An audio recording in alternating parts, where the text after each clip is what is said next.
Tanto mais violentas quanto maior o apego dos que reagem aos seus condicionamentos. No tocante à sexualidade, as energias desencadeadas transbordam de todos os canais a que até agora se mostravam dóceis e obedientes. O amor, até agora aviltado pelas pressões do fanatismo e da hipocrisia, avilta-se num clima de libertação que cai na libertinagem e na pornografia. Nunca tivemos, na Terra, uma situação geral tão profunda e vastamente conflitiva. Somos, por isso mesmo, solicitados a um esforço quase sobre-humano para tentar colocar todos os problemas em equação de maneira corajosa e, às vezes, até mesmo temerária. Do nosso comportamento em face dessa problemática assustadora dependem as soluções que determinarão o novo plano consciencial que atingiremos. Na remota Suméria, sexualidade era encarada como a efusão divina que empolgava homens e mulheres na povoação do mundo.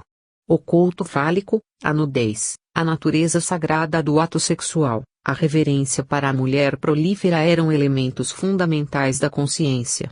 Restos de monumentos e templos revelam a adoração do sexo, as procissões de religiosos nus, a prática do ato sexual na área sagrada dos altares e na presença de sacerdotes.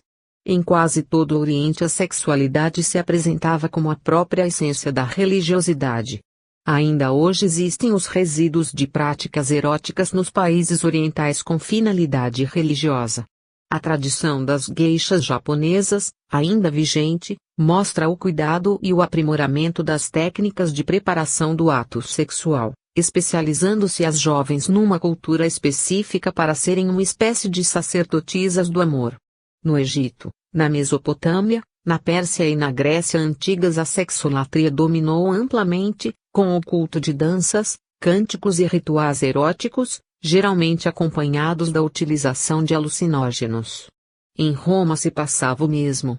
As epístolas do apóstolo Paulo revelam a infiltração dessas práticas nas primeiras comunidades cristãs.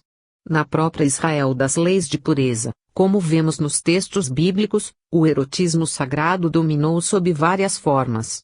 Na Idade Média, os demônios infestavam conventos e mosteiros, os íncubos e súcubos, espíritos diabólicos, invadiam os leitos dos religiosos e religiosas.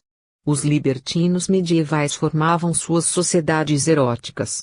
A própria concepção do homem como um horizonte, que por seus membros e órgãos inferiores se ligava à terra, e por seus membros e órgãos superiores se liga ao céu, mostra-nos a constante relação do amor com a sexualidade no plano religioso. Não é, pois, de admirar ou de estranhar a explosão atual da licenciosidade e da pornografia, da toxicomania e intensificação da violência. Durante milênios cultivamos essas práticas na Terra, com requinte e paixão. Quando se mexe o caldeirão, para tentar uma nova estruturação da vida, é natural que os pesados resíduos aflorem à superfície. Cabe-nos apenas agir com prudência e coragem, para não aumentarmos a carga de iniquidades no planeta ao invés de aliviá-la. Conseguindo uma compreensão mais exata do amor superaremos a crise. 7. Amor e realidade. Geralmente se acusa o amor de deformar a realidade. O amante não vê os defeitos e as imperfeições da amada. Os pais chegam ao extremo de não perceber a feiura e as más tendências do filho. O patriota considera sua pátria a maior e mais bela do mundo, embora não conheça o mundo. O filho de um canalha defende a dignidade do pai e morre em sua defesa se preciso for. O odiento, pelo contrário, só vê defeitos e maldades naquele a quem odeia. E esse é um dos motivos pelos quais chegou-se a considerar o ódio como o oposto do amor. Hoje, certos psicólogos apegados à teoria da supremacia dos fatos consideram o ódio como uma espécie de virtude, um poder do espírito que não deve ser domesticado nem controlado, como uma fera que não pode ser contrariada. Um psicólogo de renome chegou a declarar-me, num programa de televisão em que discordei de suas teorias: eu o odeio da cabeça aos pés. Aconselhei-o a procurar um psiquiatra equilibrado, o que é difícil, mas existe, e ele me respondeu fazendo uma cena ridícula. No fim do programa negou-me a mão para a despedida. Aproveitava a oportunidade para dar um exemplo, ao vivo, de como se deve odiar os adversários, em defesa da integridade pessoal, da inteireza da personalidade. Não poderia haver maior demonstração da deformação do homem pelas suas ideias errôneas. Por sinal que essa atitude do psicólogo o incluía, apesar de seus títulos universitários e seu renome, ao rés do chão do homem comum, que infantilmente faz do ódio um meio de afirmação grotesca de sua personalidade. Examinando esses problemas com a serenidade necessária, vemos que a posição do amante é bem diferente da posição do odiento. O amante deforma a sua própria visão da realidade, mas não a realidade em si mesma. O amor o leva a uma visão gestáltica, global, da pessoa amada, que na realidade não é nem pode ser totalmente má nem totalmente feia. O belo e o bem são categorias do real, necessariamente presentes, numa variação infinita de graus, em toda a realidade. O amor se mostra, portanto, na sua aparente deformação preferencial, como um poder integrador que ao mesmo tempo faz o amante ver a pessoa amada na sua integridade ôntica, na realidade real do seu ser, e o integra na realidade. O ódio, pelo contrário, se revela como o agente da parcialidade e do exclusivismo, concentrando a visão do odiento exclusivamente nos aspectos deficientes e maldosos da pessoa odiada. Podemos dizer que o amor age como telescópio, ampliando nosso poder visual para alcançarmos as dimensões do cosmos, e ao mesmo tempo como microscópio, proporcionando-nos a percepção interna das estruturas do real. O ódio funciona como um tapa-olhos que faz o animal ver apenas o trilho que tem de seguir compulsoriamente, sob o chicote do carroceiro ou a compulsão dos instintos. Estes são hoje considerados, e me parece que acertadamente, como impulsos determinados pelas necessidades orgânicas de sobrevivência e reprodução da espécie. A imagem, portanto, aplica-se bem ao caso. O odiento defende a sua posição e a do seu grupo, ao mesmo tempo em que envia o ódio contra o adversário. Sobrevivência do ódio e sua reprodução estão implícitos na sua atitude.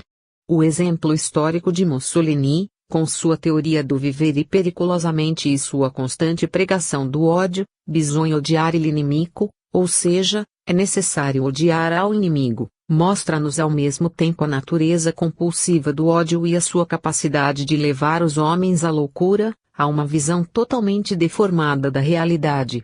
O ódio é a água parada em que fermentam os ressentimentos, as frustrações, o ciúme e a inveja, o amor próprio ferido, a impotência humilhada, os impulsos de vingança, a traição, a arrogância e o sadismo. As trevas da maldade escondem esse charco no coração que se rebela contra a consciência, transformando o ser humano numa fera sanguinária, fazendo-o regredir aos instintos ancestrais, a necessidades orgânicas que ele não mais possui, dos primórdios da vida selvagem. O homem que odeia e quer semear o ódio no seio do seu próprio povo é um insano, um demente que precisa ser afastado do convívio comum e submetido a rigoroso tratamento. É necessário um esforço de amor para restabelecer-lhe a condição humana perdida, como Luzbel, no mito bíblico, perdeu a sua condição angélica e caiu nas condições demoníacas. O povo que mantém esse homem no poder é um povo suicida. Infelizmente a sociedade não tem a estrutura do contrato social sonhado por Rousseau. O desenvolvimento industrial, e logo depois o tecnológico, promovendo a criação do mundo frio da técnica, esmagou as esperanças humanas. As máquinas geraram a engrenagem monstruosa de dinheiro e poder, sustentadas por armas destruidoras, cuja ameaça constante e cada vez maior destruiu as ilusões líricas dos defensores da liberdade. O intelecto frio e calculista de um lado e de outro lado o homem reduzido a objeto, a peça mecânica de engrenagem, transformaram o mundo num parque industrial que devora a própria terra, que exaure sugando-lhe todos os recursos. A sociedade humana morreu por falta absoluta do humano. O que temos hoje, no mundo inteiro, é o complô de máquinas, técnicas e armamentos contra o homem, um complexo de sociedades financeiras engrenadas contra a antiga e morta sociedade dos homens. A Terra dos Homens, de Saint-Exupéry, é uma visão remota de aviador sonâmbulo que desapareceu nas fumaças venenosas da Guerra Mundial. Hoje a Terra não é mais dos homens, pertence a monstros atômicos prontos a explodir cogumelos destruidores sobre todo o globo. A realidade é o que é. É em si mesma, não depende de nós. O condicionamento da realidade à nossa percepção é um dos sofismas de Sartre. Dizer que o que não vemos não existe, que as coisas e os seres só existem quando os percebemos e conhecemos é conceder-nos um poder que não possuímos. Nossa própria facticidade é uma prova da nossa impotência. Nascemos feitos, determinados por algo que nos escapa. Não obstante, esse algo nos fez e nos pôs no mundo, nos projetou na existência e nos tira dela sem nos dar satisfação. Temos de nos adaptar à realidade de nós mesmos e do mundo na proporção em que crescemos. E crescemos sem nenhum esforço para isso, movidos por forças que não controlamos e seguindo um esquema que não fizemos. Somos todos iguais, como se fabricados em série, e ao mesmo tempo somos fundamentalmente diferentes uns dos outros. Por isso encaramos a realidade de maneiras diversas. Podemos interferir nela, mas apenas de maneira periférica. E hoje sabemos que a nossa interferência, que orgulhosamente consideramos benéfica, na verdade é maléfica. Só agora estamos descobrindo os segredos da ecologia, e isso porque a perturbamos. Temos o poder de criar, mas somente em nosso âmbito pessoal. Criamos um mundo literário, com criaturas que vivem, sofrem e gozam, nas páginas de um romance, e nada mais fizemos do que, como queria Aristóteles, imitar a realidade. Quando queremos ultrapassar essa realidade, nossa criação se esfarela no irreal, no fantástico, na verdade apenas fantasioso, e sentimos nos dedos a sua irrealidade. No real que não criamos encontramos o amor e ele se apossa de nós. Nossa vida se enriquece com os sonhos e os delírios do amor e se empobrece quando ele nos abandona. Percebemos então a sua importância para nós. Fantasiamos alegremente a nossa vida amorosa e ela se desfaz em nosso roteiro sem que saibamos como nem porquê. Mas, como já vimos anteriormente, o amor, e só ele, pode nos pôr o real nas mãos, sem que o possamos modelar. Ele se molda por si mesmo e, quando quer, nos integra no real. Esse é um aspecto da realidade que geralmente nos escapa. Porque, como Sartre, pensamos estar em nós e não fora de nós.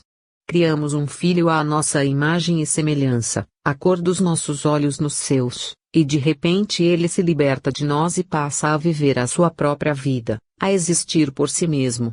Isso tudo nos mostra que o real é o que é e não o que queremos que ele seja. Nossa existência se insere no real, mas não é o real. Vemos uma coisa real, um homem real, uma mulher real e não vemos a realidade deles, nosso amor por uma coisa, por um ser, por uma atividade do real, mas de repente descobrimos que estávamos enganados. Mais que a fragilidade da condição humana, que a falência dos nossos propósitos, assusta-nos e tortura-nos a insegurança das nossas certezas. Descobrimos que a nossa existência é subjetiva, mas a vida nos prende ao objetivo. Percebemos o mundo, sentimos a sua realidade exterior, agimos sobre ele e tudo isso nos mostra que somos entidades diferentes e que há uma barreira entre nós e ele. Não obstante, o sentimento do mundo parece estabelecer uma relação íntima e profunda entre nós e ele. A barreira se torna permeável e podemos nos tornar mundo pela endopatia, ou seja, pela possibilidade afetiva de penetrarmos no mundo e absorvê-lo em nossa realidade interna. O fenômeno endopático, nesse caso, não é apenas psicológico, é também biológico e fisiológico. Schiller, em seus estudos de poética, refere-se aos poetas que são natureza. Esses poetas assimilam a poesia do mundo e querem ser mundo, percebem a relação existente entre eles e a pedra, a árvore, o musgo, a terra que pisam e a cujo seio um dia voltarão. Tudo se encadeia e se relaciona no universo, como observou Kardec.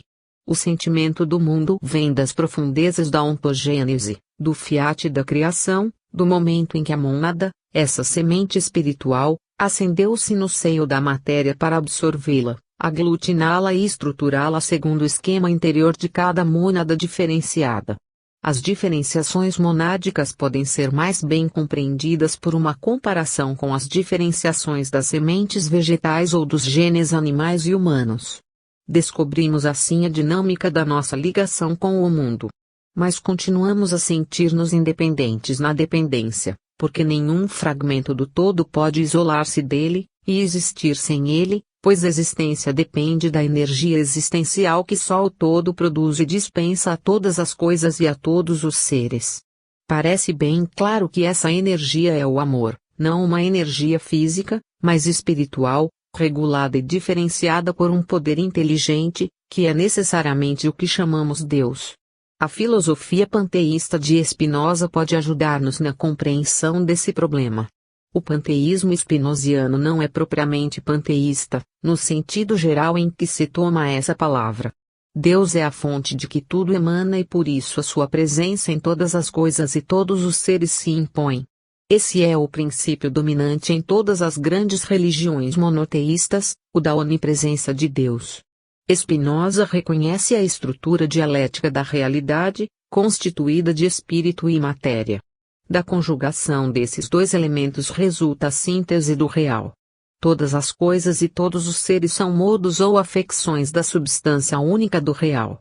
Mas tudo está ligado à fonte e a ela retorna quando se verifica a sua aparente extinção. A natureza, que é a manifestação de Deus no real, constitui-se de duas partes, a sensível e inteligível, como em Platão. Como no universo hipostásico de Plotino, por baixo da natura naturata, que é a realidade sensível, existe a natura naturans, que é a realidade inteligível.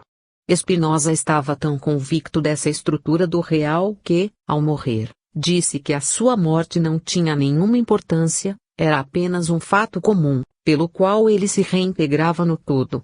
Essa é a mais forte pincelada panteísta da sua doutrina, que reduz o homem a uma gota d'água retornando ao oceano. A prova de que, precisamente nesse ponto, Spinoza se enganava a ironia da sorte no caminho dos sábios, é a prova científica da sobrevivência após a morte, feita primeiramente por Kardec e hoje confirmada nas pesquisas parapsicológicas e até mesmo nas mais recentes pesquisas físicas e biofísicas. Mas isso não diminui a importância da obra de Spinoza, que nos revelou, graças à sua intuição genial, a dinâmica do real. Essa dinâmica hoje se comprova experimentalmente nas investigações sobre a antimatéria e suas relações com a matéria. Vemos assim, também, que o apóstolo João tinha razão ao dizer que Deus é amor. É claro que a definição científica dessa tese só pode ocorrer no momento em que o avanço atual das ciências permitir a investigação mais profunda e minuciosa do amor. A endopatia é um processo afetivo de sintonia, em que dois seres que se amam confundem-se num só, como dois vasos comunicantes num sistema de indução recíproca. Não se realiza a fusão real, mas há uma espécie de mistura psíquica, uma relação magnética em que os sentimentos de ambos se transpõem, fazendo que um se sinta de certa maneira o outro. A ligação endopática do ser do homem com o ser do mundo é uma manifestação do amor telúrico. O homem ama a terra, Gaia, a matriz que o gerou no mistério das suas entranhas carregadas de forças desconhecidas. Sente-se terra, como queria Schiller, e a terra o retribui envolvendo-o no seu magnetismo. Os gregos diziam, com razão, que a terra é um ser vivo. No plano das relações espírito e matéria, a endopatia é um ato mediúnico, pelo qual o espírito livre do corpo material se liga ao médium, espírito encarnado, para lhe transmitir o seu patus, toda a sua situação psicoemotiva em dado momento. Dessa mesma maneira, os corpos celestes circulam em torno dos sóis, os satélites em torno dos planetas e, no microcosmo, as partículas em torno do núcleo atômico. A lei de gravidade é a mesma da endopatia, e ambas nada mais são do que manifestações diferenciadas da lei suprema da criação, que é a lei do amor. Em nossa pequenez, em nossa impotência, não podendo abranger a totalidade cósmica senão em pensamento, damos nomes diferentes a manifestações diversas de um mesmo poder. Assim, fragmentamos a realidade em várias realidades, que na verdade são apenas uma realidade com múltiplos aspectos. Essa tendência natural nos levou a fragmentar o próprio Deus nas concepções politeístas, de acordo com a fragmentação da natureza em seus diversos aspectos e da vida em suas diferentes manifestações. Nossas limitações decorrem não apenas do condicionamento corporal, mas também e sobretudo de nossa condição embrionária. O homem adulto se envaidece com a sua capacidade mental e as potencialidades divinas que encerra no seu próprio ser, não admitindo que a sua condição seja tão precária e deficiente. Quer dar o salto qualitativo para uma situação que só poderá atingir em futuro ainda remoto. Mas a todo momento se choca com a sua impotência e a sua vaidade ferida o leva a rejeitar a existência de Deus. Colaboram para isso as teorias religiosas de um passado remoto, que às expensas das camadas populares e retardatárias ainda se mantém no planeta, oferecendo ao povo uma concepção de Deus relativamente tão primitiva como a dos homens da caverna. Apesar disso, nos momentos de dor, angústia e desespero ele apela à misericórdia divina, pois no seu íntimo permanece inalterável a marca de Deus na criatura, a ideia inata de Deus que Descartes descobriu em si mesmo. É nesses momentos que o fenômeno endopático restabelece a sua ligação com Deus, produzindo as conversões no seio desta ou daquela religião. O amor de Deus e sua recíproca, que é o amor a Deus, reaparecem no coração orgulhoso e fato do homem. Um milagre que a sua religião de nascença não conseguiu produzir através dos anos acontece de maneira surpreendente pelo toque da dor, que desperta as lembranças profundas da endopatia espiritual entre o Criador e a criatura. É tamanha a cegueira humana, que os teólogos e os clérigos de todas as religiões nunca perceberam essa mecânica secreta que produz a conversão. Cada religião em que esses fatos ocorrem se julga o instrumento providencial do milagre, que na verdade não passa de um fenômeno natural, produzido pelas leis que regem a consciência e a afetividade humanas. A transcendência horizontal do homem, que se processa no plano social, segundo a tese de Karl Jaspers, transforma-se então na transcendência vertical, a ligação do ser com o outro, a que se refere Kierkegaard, o pai teológico das modernas filosofias da existência. Deus se revela ao existente, o homem, revelando-lhe ao mesmo tempo a sua natureza divina no labirinto das ilusões mundanas. E se o convertido não estiver demasiadamente marcado pela hipnose do mundo, não se tornará um místico adorador de ídolos, mas racionalista consciente da realidade global. O amor de Deus por ele e o amor a Deus que brota do seu coração não o afastarão da realidade parcial do mundo, onde a responsabilidade humana exigirá a sua presença como um ativista da batalha humana pela redenção racional da espécie. Os místicos sonham com a sua redenção pessoal, os racionalistas esclarecidos lutam pela redenção humana. 8. O amor romântico. O sentimento amoroso toma, naturalmente, as mais diversas formas de expressão através do tempo, segundo as fases da evolução humana.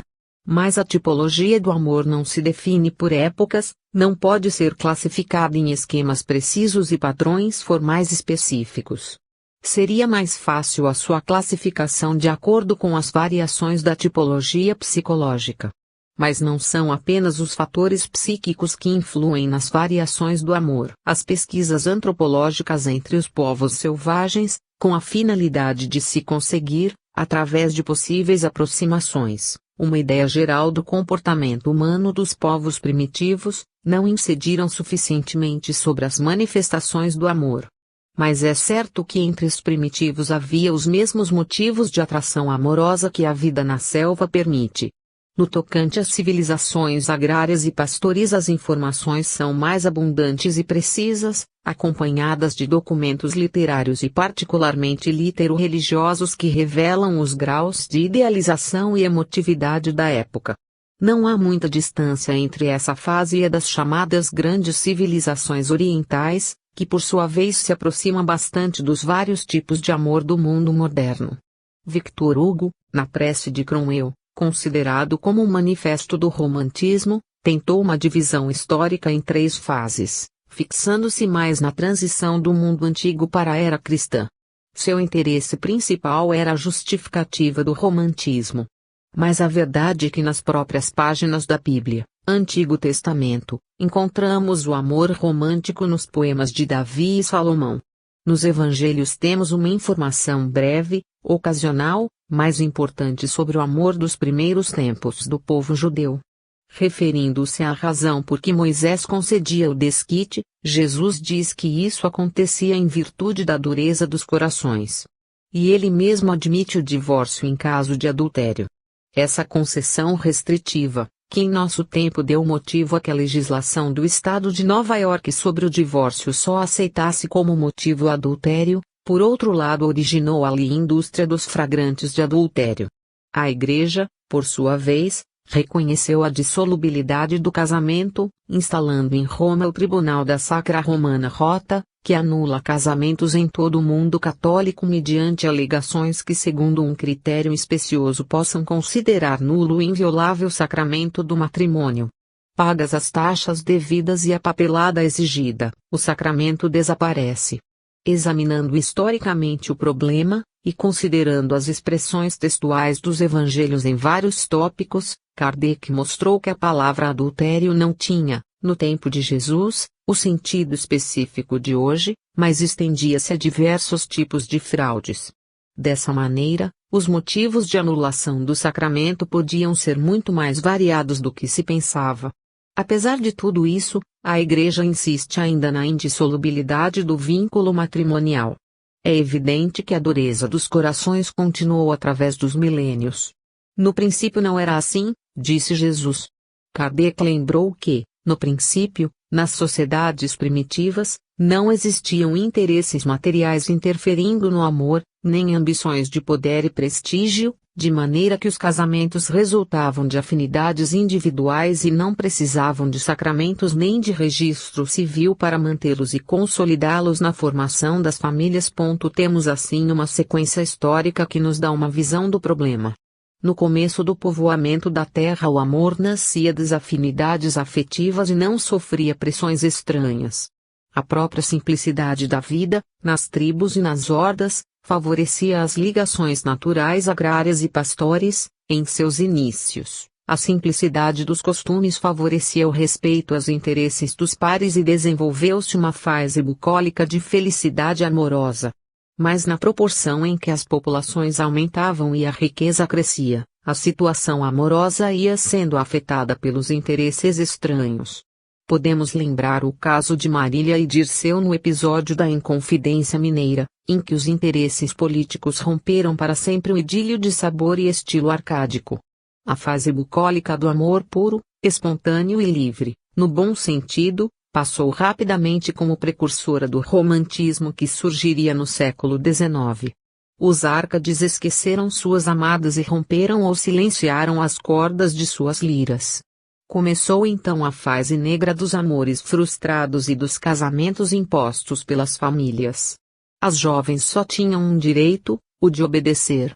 É impossível calcular-se o número de uniões infelizes que então se realizavam por toda parte, com festas solenes e suntuosas que encobriam as lágrimas e desesperos das criaturas sacrificadas a interesses materiais e políticos. A literatura feudal, escassa e popularesca, dá-nos uma ideia das tragédias da época. Posteriormente encontramos descrições e relatos mais vivos na literatura feudalista, que tentou a recomposição de numerosos casos. O amor não era mais uma fonte de felicidade, mas de frustrações dolorosas que não acabavam em tragédias do tipo grego. Eros não anunciava a alegria, mas a dor. A era de compromissos e façanhas heróicas do feudalismo, cheia de etiquetas e aparatos suntuosos, de jogos florais e cavalheirismo galante, foi uma tentativa inconsciente de restabelecer o paraíso perdido dos primeiros tempos.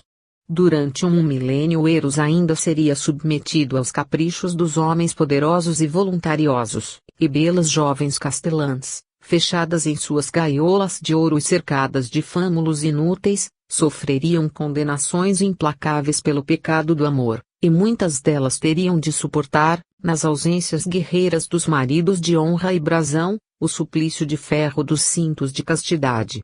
O amor se escondia nas furnas da hipocrisia, para que a honra dos barões, frágil honra que uma jovem amorosa podia estraçalhar, permanecesse intacta. E quando um clérigo esclarecido e corajoso ousava rebelar-se contra a imposição do celibato, signo de santidade em respeito à ordenação do próprio Deus na Bíblia, crescei e multiplicai-vos, teria de sofrer, como Abelardo, a perseguição sagrada, as penalidades eclesiásticas e por fim a castração violenta em nome da honra e da purificação espiritual. Foi desse conjunto brutal que nasceu o romantismo, que Victor Hugo, embalado em seus sonhos do poeta e integrado no clima anestesiante da época, considerou como o impacto da verdade cristã, carregada de horror e beleza, no mundo que fazia do cristianismo o seu modelo divino de arte e vivência.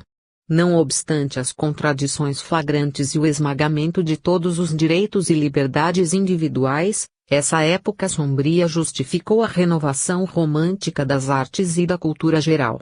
O amor romântico floresceu na terra empapada de sangue e lágrimas e transformou-se, nos séculos da Renascença e nos primórdios do mundo moderno, num legítimo processo de renovação estética e cultura.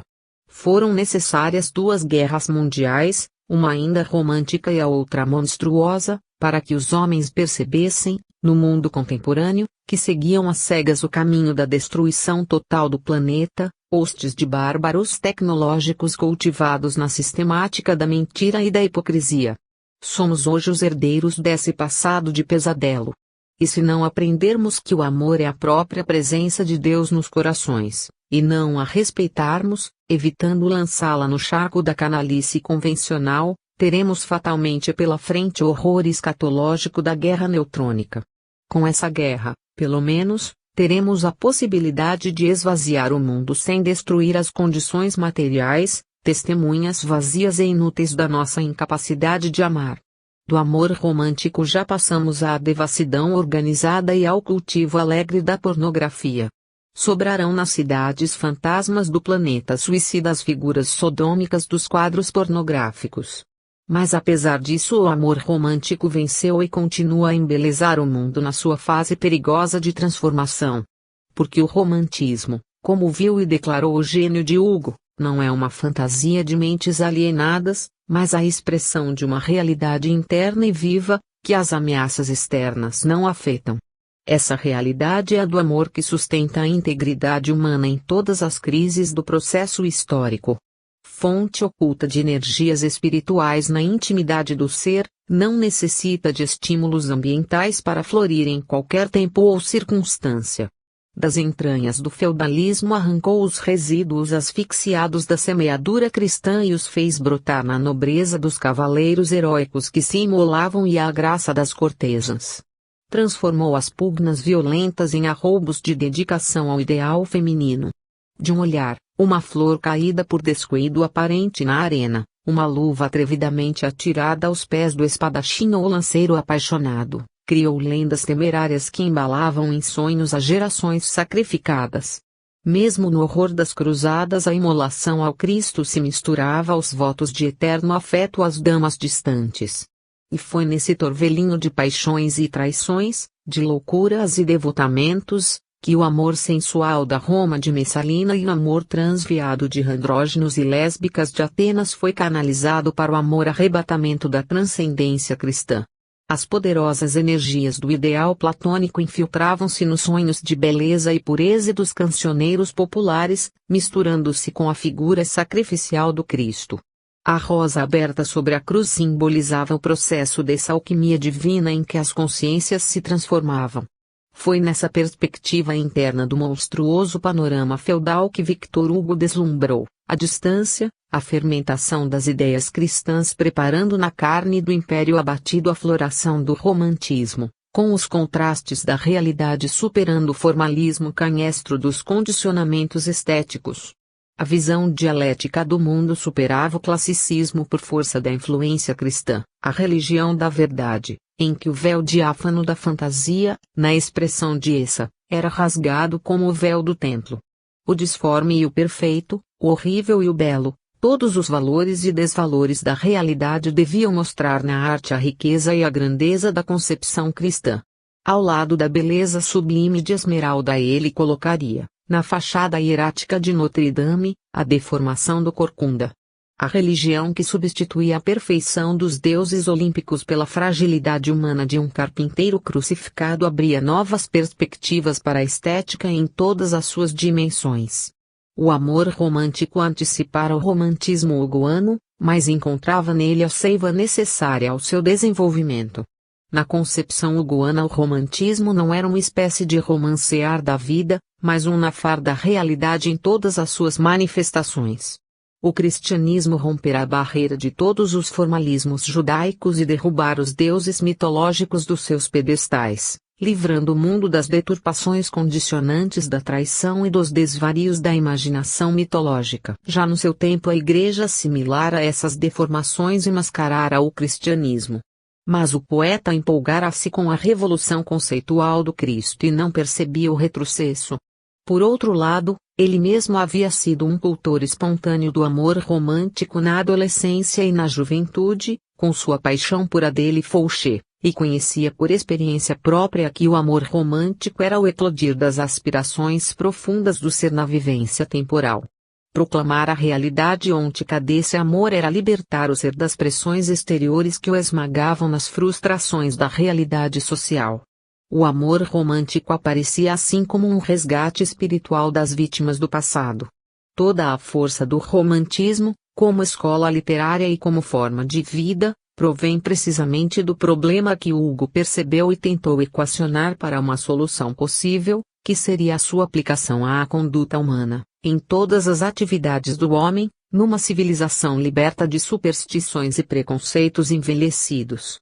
É das profundezas da alma, da essência do ser que se projetam na existência as aspirações de beleza, de pureza e harmonia que, buscando a sua reciprocidade na criatura amada, mirando-se e refletindo-se no espelho dos seus olhos, da sua ternura, das suas formas delicadas e puras.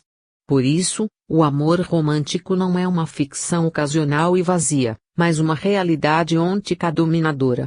Muitas vezes a criatura amada não corresponde às expectativas do amante, mas ele insiste e procura modelá-las a seu modo, ansioso pela resposta que dela esperava. Então ele se engolfa em si mesmo, reprime a sua frustração, mas continua a esperar e tudo faz para que o seu espelho mágico reavive os poderes misteriosos que deve e precisa possuir. Os que zombam do romantismo e se entregam a um suposto realismo de banalidades e insolências, pensando que assim avançam desenvoltos além do seu momento existencial, não passam de espíritos imaturos, sem conteúdo emocional. Os que se conservam românticos à revelia do tempo, preenchem o vazio da alma eleita com a doação de si mesmos. É esse o milagre romântico do cristianismo, que a sensibilidade de Hugo ofereceu ao sibaritismo cristão do seu tempo. Mais tarde, exilado em Guernesey, o grande poeta da França seria recompensado com as provas mediúnicas da verdade que defendera. O cristianismo rompia, aos seus olhos, as pedras da calçada em tufos de relva verdejante. 9. Amor e desejo. Quem ama, quer, quem quer, deseja. O amor desinteressado é uma lenda piedosa. O interesse nasce da essência do ser. A sua projeção no plano existencial é determinada pelo interesse da comunicação. Esse interesse básico permanece e o domina em toda a sua existência. Comunicação é relação e nesta surgem os atrativos das coisas, das situações e dos seres. Os atrativos formais, situacionais, psicológicos e culturais provocam e estimulam o interesse recíproco entre os pares. O interesse inicial desencadeia a sequência de interesses que os levará ao despertar do amor, da querência e do desejo. Querer é desejar sem apego, no plano superficial das necessidades imediatistas.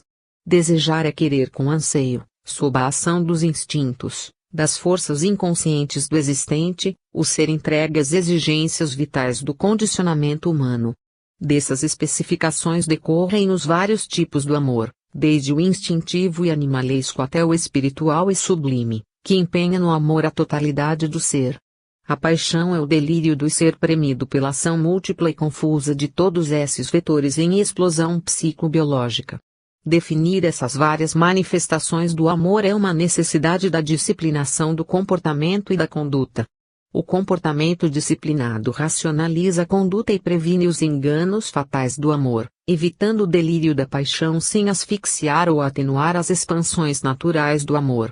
A pesquisa sobre o amor não pretende aniquilá-lo nem conformá-lo a modelos e padrões, mas apenas tornar os amantes conscientes, pelo conhecimento do terreno em que pisam, das ilusões e excessos a que podem ser arrastados. Em todas as situações existenciais o conhecimento da realidade é indispensável ao êxito. As correntes da energia amorosa participam ao mesmo tempo das aspirações espirituais e dos impulsos vitais. Só o conhecimento racional dessa condição do amor pode nos dar o domínio do espírito sobre ele através da razão, que é o espírito em atividade na existência. Não há força de vontade que possa dominar o amor, pois o amor joga com a vontade desde a sua manifestação inicial, sem dar tempo à reflexão, que é logo posta a serviço e em função do interesse do amor. Todas as divagações sobre o amor nascem do seu fluxo já desencadeado e servem apenas para estimulá-lo. A experiência do amor não informa sobre ele, pois é feita de desejos e frustrações com resultados traumáticos. Por isso os homens maduros e até mesmo os envelhecidos se comportam no amor com a afoiteza e a inexperiência dos jovens. O ridículo dos amores maduros decorre dessa situação etária desconexa. Não há conexão entre as exigências do amor e as da idade madura ou senil no comportamento social. Essa falta de conexão exaspera os amantes extemporâneos, tirando-lhes a possibilidade de agir com moderação e prudência. Simone de Beauvoir protesta, em seu livro sobre a velhice, contra a negação social aos velhos do direito de amar. Um protesto inócuo, pois o problema decorre de uma defasagem etária em que as condições naturais do processo existencial são violadas pelos amantes, o que determina o desajuste indisfarçável de sua posição social. Os velhos não perdem o direito de amar, pois a lei do amor é eterna e insubmissa às ordenações temporais. Mas as próprias condições biológicas da velhice mostram que esse direito deve ser exercido num sentido mais amplo e espiritual. O desgaste das energias físicas anuncia o fim do ciclo existencial e a libertação do espírito para dimensões mais amplas da realidade. É nesse momento que toda a experiência existencial dos velhos fracassa entre o instinto de conservação e o fluxo poderoso das energias da afetividade. Quando os velhos resistem ao desgaste físico e mantêm a juventude do espírito, pois esse não envelhece, deixando-se apenas influenciar pela velhice do corpo, a ilusão de uma condição vital ainda equilibrada pode levá-los a tentar aventuras amorosas de consequências perigosas. A pesquisa sobre o amor revela que a própria virilidade física pode manter-se até a mais alta idade, tanto no homem como na mulher. Mas demonstra também que as condições favoráveis da velhice conservada não passam, em geral, de um curto período existencial, e mesmo quando se prolonga mais do que se pode esperar, é sempre seguido de consequências que embaraçam ou perturbam as relações do casal em desnível crescente, criando-lhes problemas insolúveis. Ao amor da velhice é oferecida a opção da família, das novas gerações que brotaram do tronco agora envelhecido, mas ainda firme e ereto, com suas raízes agarradas ao chão e seus ramos abertos ao céu. Vargas Villa, já nas proximidades dos 60 anos, revisando o Ibis, livro da juventude, para uma reedição na Itália, deixou-nos um testemunho impressionante do envelhecimento consciente e carregado de belezas e emoções insuspeitadas, como habrá quem puede legar a estas alturas de la vida, em que de pé, sobre la cimbre de la edade, divisamos as nuestros pies las lanuras de la vejez y empezamos a descender a elas com una fronte gravida de pensamentos y num ritmo suave, como de súbito nos hubiesen nascido unas alas muy tenues, hechas para volarem ao crepúsculo. É o sol, violador de todas as tiniebras, no TNA, em la casta quietude de esse horizonte, nada que violar. Não se trata de uma conformação forçada, mas de um amortecer natural das trepidações da existência, na fase de chegada ao destino, quando o navio diminui a contagem dos nós à vista da terra próxima, ou quando o avião abranda a fúria das hélices para ensaiar o pouso tranquilo e seguro na pista certa e precisa do aeroporto. Todas as batalhas foram vencidas, para aquele que soube lutar com plena consciência dos seus objetivos. Por isso o espírito se quieta no corpo envelhecido e o homem sorri com leve ironia, toda de autopiedade, lembrando as refregas ardorosas em que se atirara coroado de louros que murcharam na esteira do tempo. Se soube aprender as lições existenciais, seu coração se abre para os filhos e os netos, cercado de carinho e respeito. É então que as aves se acolhem aos ramos das suas experiências, como no soneto de Bilac. Trocar essa serenidade em que o passado ecoa surdamente, à maneira do marulhar das ondas numa concha vazia, pelas inquietações de uma reconstrução impossível, é expor-se desavisado aos fracassos e ao ridículo. Knut Jansson adverte, um vagabundo toca em surdina, quando chega aos 50 anos. O envelhecer é o anoitecer existencial. Ao cair do crepúsculo, aqueles que envelhecem normalmente sentem as asas tênues de Vargas Villa, o impetuoso escritor colombiano que empolgou a Europa de fins do século passado com seu estilo vibrante e nervoso, retumbante como o do Corão. Se houve alguém que devia ter dificuldades para envelhecer, foi sem dúvida Vargas Villa. Mas podemos ver, no pequeno trecho que dele transcrevemos, em sua própria língua, tão apropriada a ele, como essa inteligência vulcânica soube compreender a beleza da hora crepuscular. Era um solitário que amava o mundo e a vida expansiva, numa intimidade telúrica e vivencial que só ele conseguia manter. Falava de seu amor em estilo pirotécnico, mas o cultivava às escondidas, num tete-a-tete ciumento. Esse intimismo o preparou para tocar em surdina, obedecendo ao ritmo da vida. Na proporção em que o organismo físico decai, diminuindo a intensidade dos impulsos, a existência se torna cinzenta. Mas, ao mesmo tempo, o colorido do poente anuncia um novo alvorecer.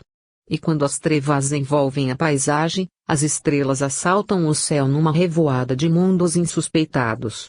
É a hora em que o ser descobre a sua ligação secreta com o cosmos, a sua união profunda com o todo. O espírito se desliga lentamente dos particularismos do planeta para vislumbrar a imensidade que o espera, a eternidade dinâmica que o atrai. As asas tênues do crepúsculo convertem-se em asas estelares das almas viajoras de Plotino. Insistir no apego à vida terrena, ao plano existencial, é lutar contra a realidade universal inelutável. Não são apenas os velhos que morrem, mas na velhice a morte é o prêmio da vida, pois esta se desdobra em novas e surpreendentes perspectivas nos ritmos do envelhecer. A maior e a mais brilhante dessas perspectivas é a do amor, que se amplia em todas as direções e eleva-se nas hipóstases do inefável, onde as mãos de Beatriz nos mostram as revoadas dantescas de asas angélicas. Repudiar essa oferta divina para tentar readaptações mesquinhas e inviáveis no mundo dos homens é negar-se a si mesmo. O ser que se entrega confiante a esse arrebatamento não teme envelhecer. Descobre por si mesmo a harmonia perfeita dos ritmos da vida, na sucessão gradual das fases existenciais, em que a velocidade interior dos impulsos vitais acompanha a invariabilidade dos ritmos exteriores, numa conjugação inexplicável, determinada por um esquema sutil de leis desconhecidas. Arrebatado pela morte, que assusta e horroriza os jovens, o espírito amadurecido na experiência existencial descobre a si mesmo e entra na posse da herança que o esperava segundo o ensino do apóstolo Paulo. Não encontra o céu das lições religiosas, nem o paraíso terreno dos árabes com suas huris e seus profetas, mas a realidade essencial das coisas e dos seres, em que se identifica com a sua própria realidade. Os que não venceram na projeção existencial, identificando-se com as etapas da existência, apegando-se às formas perecíveis da rotina vivencial, sem descobrir o sentido da descoberta filosófica de que existência é subjetividade pura, permanecem prisioneiros de si mesmos, amarrados a idiocristalizações do passado, apegados às hipóstases terrenas e às aparências de uma velhice estacionária e por isso mesmo irreal, que só neles existe. Os velhos são geralmente acusados de retrocesso ao egocentrismo infantil. Engolfam-se em suas recordações e só amam a si mesmos. A velhice não deforma o espírito, apenas o liberta. O egoísta se engolfa no egoísmo que cultivou na existência. O espírito aberto e generoso continua a ser o que era. Mas o desencanto do mundo e da vida, a superação das ilusões tornam geralmente os velhos mais introspectivos, desligados de uma realidade exterior que para eles não tem mais nenhum segredo. Mas o amor permanece em seus corações como a chama solitária do templo de Vesta, sempre alimentada pelas vestais das lembranças e das experiências adquiridas. A chama tranquila, acesa na penumbra do templo, não tem os lampejos de outrora, mas não se apaga. É o fogo de Coivara das queimadas sertanejas, que dorme nas brasas entre as cinzas e pode reavivar ao sopro dos ventos. Basta o desencadear de acontecimentos inesperados, como lufadas que atinjam a sua sensibilidade, para que o amor dos velhos se erga novamente em labaredas de abnegação e sacrifício. É o que se vê nos grandes momentos históricos e até mesmo no âmbito de instituições privadas, quando velhos lutadores retornam à liça para defender os seus antigos ideais. Nas lutas da última conflagração mundial, quando a loucura nazi-fascista empolgou multidões alucinadas, vimos os velhos lutadores do passado, encastelados em suas posições definitivas ou até mesmo em seu repouso, levantarem-se como barreiras ante a ameaça dos bárbaros. Churchill voltou, com seu charuto à boca, a erguer o V da vitória aparentemente impossível sobre as ruínas de Londres. Roosevelt deixou as comodidades de Washington para agir como um jovem guerreiro em defesa dos ideais democráticos. Stalin saiu de sua toca de urso para deter nas estepes geladas o avanço das tropas nazistas. Mas um velho egoísta não titubeou, após a morte de Roosevelt, em ordenar o genocídio atômico de Nagasaki e Hiroshima, porque em seu coração o amor pela humanidade jamais conseguira lampejar. Na França, Pétain, o velho herói do Marne, aturdido com o esmagamento impiedoso da pátria, expôs-se à vergonha de Vichy para poupar, à custa de sua própria desonra, a população indefesa. Esses exemplos históricos, e tantos outros que se perderam no anonimato das terras martirizadas, dos povos esmagados pela catástrofe, mostram que no coração dos velhos a chama do amor continua acesa enquanto as condições físicas do cérebro permitirem a atividade espiritual da mente. Naqueles em que o amor se elevou aos planos do altruísmo, os desejos individuais, dirigidos pelas forças genéticas, apagam-se para dar mais brilho aos anseios de sublimação. Os prazeres sensoriais perdem o seu encanto e são substituídos pelas aspirações do futuro, entrevistas na paranormalidade das percepções extrasensoriais. O ser do corpo emudece ante o contínuo e secreto murmurar do ser espiritual. É graças a isso que a aparência juvenil de certos velhos não corresponde à realidade de sua inevitável decadência orgânica. A chama do amor sustenta o corpo envelhecido. 10. A mulher no amor. Em todos os tempos, como já vimos, a mulher foi a grande sacrificada no amor. Colocada em plano inferior na sociedade, nunca teve o direito de amar, pois só lhe cabia e ainda hoje lhe cabe, a função passiva de ser amada. Essa posição a colocou na condição de presa, objeto de conquista. E uma vez conquistada, sua liberdade individual se apagava e ainda se apaga ante os direitos absolutos do marido. De nada valem para a mulher os seus encantos, a sua beleza, a sua inteligência. Mesmo quando, por direitos dinásticos, ocupasse um cargo superior, no âmbito familiar estava obrigada à sujeição marital. E por mais que brilhasse a inteligência feminina, a posição da mulher não se alterava, e ainda hoje continua, de uma ou de outra forma, subjugada pelo seu senhor. Este é o grande pecado dos homens, que podem ser acusados, em bloco, de caçadores, carcereiros, dominadores e exploradores da condição feminina. Os ímãs contaram, para impor e manter essa situação injusta, não só com a sua superioridade no tocante à força bruta, mas também com as desvantagens da mulher no tocante ao sexo e às suas funções maternais.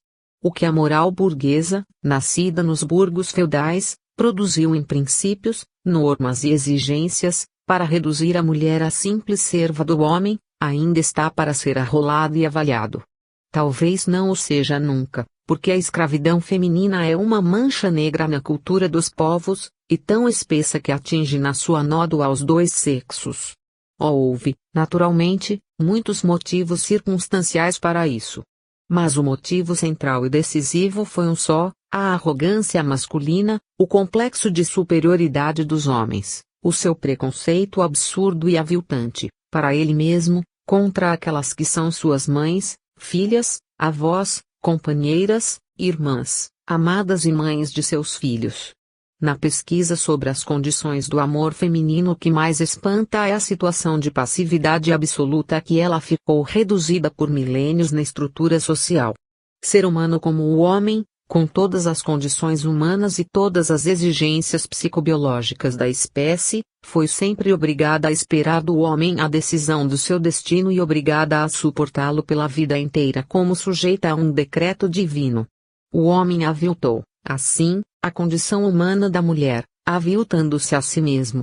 Entre os vários males que a mulher sofre, decorrentes dessa escravidão e dessa humilhação multimilenar, o que parece mais angustioso é o que chamaremos de crise pré-matrimonial.